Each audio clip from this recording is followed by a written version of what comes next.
मुझे लगता है कि पुदीना एक ऐसा हर्ब है जो हम सबको अपने घर में ज़रूर ग्रो करना चाहिए। एक तो ये बहुत आसानी से ग्रो हो जाता है और दूसरा कि इसकी रिक्वायरमेंट जो है वो हर घर में बहुत ज़्यादा होती है।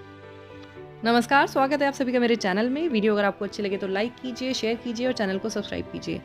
तो आज हम पुदीना लगाने जा रहे हैं और पुदीने को लगाना बहुत ही ईज़ी है। कोई भी इसको अपने घर में आसानी से ग्रो कर सकता है। तो इसको लगाने के लिए सबसे पहले हमें क्या करना है कि हमें मार्केट से हम पुदीना ले आएँगे।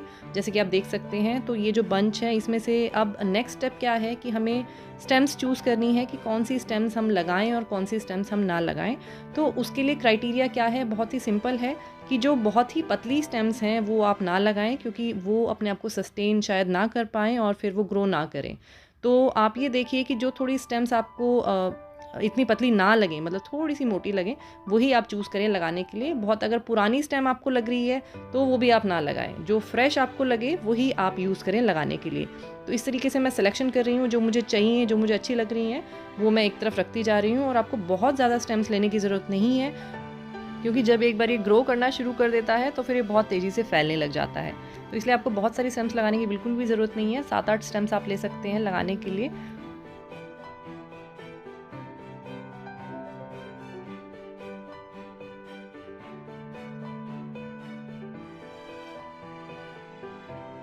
अब ये हमारे पास स्टेम्स आ गई हैं लगाने के लिए। तो नेक्स्ट हमें क्या करना है कि जो लीव्स हैं इन स्टेम्स के ऊपर से वो हमें हटा देनी है। ऊपर की जो 2-3 लीव्स है वो हम रख सकते हैं। बाकी जितने भी लीव्स हैं वो हमें हटा देनी है केयरफुली। तो जितनी स्टेम्स हमने सेलेक्ट की हैं उनकी सारी लीव्स हमें हटा देनी है।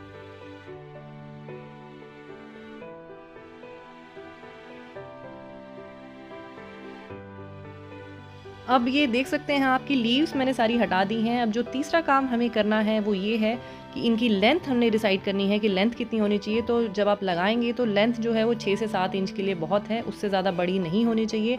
अगर उससे बड़ी लेंथ आप रखेंगे तो क्या होगा कि जो स्टेम है वो अपना वज़न नहीं सँभाल पाएगी और वो लटकने लग जाएगी।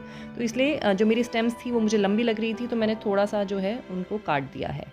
तो अब ये जो लेंथ है इनकी वो बिल्कुल परफ़ेक्ट है लगाने के लिए और इस तरीके से ये बहुत अच्छे से ग्रो करेंगी। नेक्स्ट चीज़ जो आपको ध्यान में रखनी है वो ये है कि ये जो आप देख रहे हैं ये है नोड, इस स्टेम की नोड। नोड मतलब कि वो हिस्सा जहाँ से नई लीव्स उगती हैं। तो ये वाला हिस्सा जो है वो हमें ज़मीन के अंदर लगा देना है, जहाँ से भी उसकी नोड निकल रही है। उससे क्या होगा कि इसकी जड़ें निकलने लग जाएँगी और ये ग्रो करने लग जाएगा। तो जैसे कि आप देख सकते हैं यहाँ पे मैं आपको इस हर लीव की, हर स्टेम की नोड दिखा रही हूँ। तो आपको ये नोड वाला जो पार्ट है वो ध्यान रखना है और इसको ज़मीन के अंदर ज़रूर लगाना है। तो अब तक हमारी स्टेम्स जो हैं वो तैयार हो चुकी हैं। अब हमें अगला काम करना है कि उनको मिट्टी में लगाना है।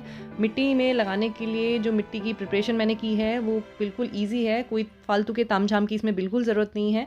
थोड़ा-सा मैंने वर्मी कंपोस्ट इसमें मिलाया है और थोड़ा-सा कोकोपीट मिलाया है। बाकी आप गार्डन सॉइल ले सकते हैं।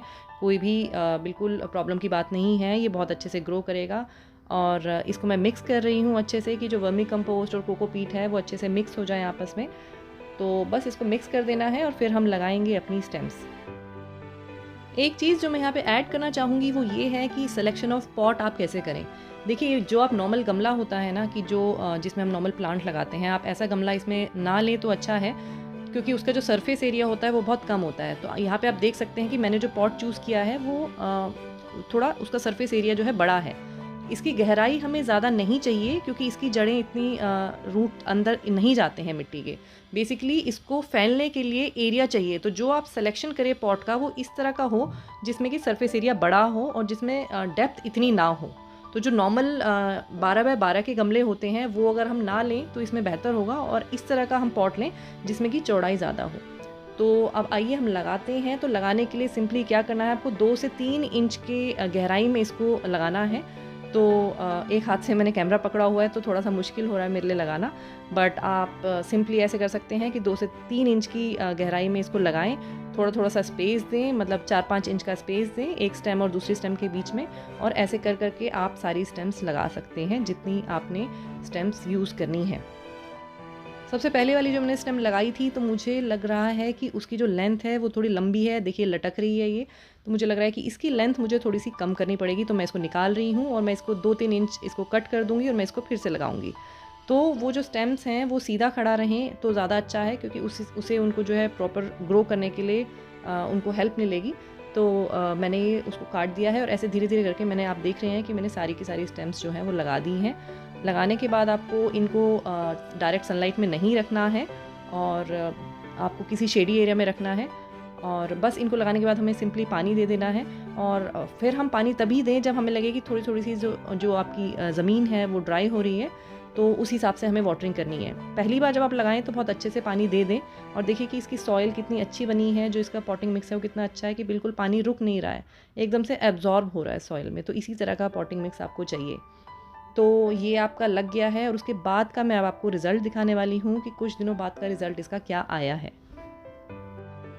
1 महीने के बाद आप देख सकते हो कि कितने अच्छे से ये ग्रो कर गया है और इसने अच्छे से रूट भी पकड़ लिए हैं। तो कितना ईजी है इसको लगाना। तो आप इसको घर में ज़रूर लगाएं, इसको ग्रो करें घर में, बहुत आसानी से ग्रो हो जाएगा। और आज के लिए बस इतना ही। मैं आपको फिर से मिलूंगी नई वीडियो के साथ। तब तक अपनी फैमिली का ख्याल रखिए, अपना भी ख्याल रखिए। Thank you so much for watching this video.